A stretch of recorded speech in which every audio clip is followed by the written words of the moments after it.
Sharma di pinalampas ang CCS, swag pinaranas pa rin ito. Carlos binuhat ang creamline, gumabaw nagkalat sa laro. CCS muntikan pang madumihan ang record. Bago natin yan simulan, please support this channel by clicking like, share, subscribe, and hit the notification bell to be updated in upcoming videos. Isang umatikabong bakbakan ang ipinakitang dala ng init ng kupunan ng Akari nang sinubukan itong pataubin ng Creamline Cold Smasher. Dahil ito na nga ang kanilang huling game for preliminary, ngunit hindi ito nagtagumpay at pinaluhod sila ng CCS in a 4-setter game sa score na 26-28, 25-14, 25-23 at 25-22. Maayos na depensa at blockings ang ipinakita ng Akari sa unang frame ng set. Dito nga ay pinaranas ng Akari ang mataas na kalamangan sa CCS. Hirap nga pumatay ng bola dito si Gemma Glanza dahil bantay sarado nga ito ng Akari. Ipinalit naman si Pons, Carlos at Mafi Galanza sa last frame ng set kung saan ay gumanda nga ang laro ng CCS. Hinabol pa kanila at nagkaroon pa na extended set dahil sa magandang laro ang pinakawalan ng Creamline.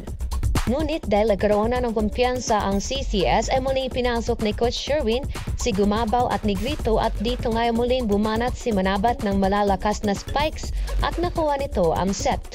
Samantala, ibinalik ng CCS ang ginawa na Akari sa unang set. Dito nga sa ikalawang set ay mas tumibay ang blockings ng CCS at tumaas pa lalo ang atake nito. Nagpaulan nga dito si Galanza at Carlos ng magagandang placement ng bola na naging dahilan sa pagiging slow ng laro ng Akari. Pinapahirapan niya dito ng CCS ang power charges at nalimitahan nila ang pag-aarangkada ni Manabat. Ipinasok nga rito si Suyod ngunit dito umubra sa CCS at nakuha pa rin ang Creamline ang ikalawang set. Sa set 3 naman nagkaroon ng konting kalamangan ang both teams. Hindi nga napapigil si Carlos sa malalakas nitong spikes at mga successful challenge ni Coach Sherwin. Ipinakita nga dito ng CCS how composure their team are. Hindi nga napapahuli ang Akari at hinabol pa nila ang kalamangan ng Cold Smasher, ngunit dahil napapansin ng CCS na dahan-dahan na paghahabol ng Akari ay binilisan nilang makuha ang ikatlong set at naipanalo nila ito.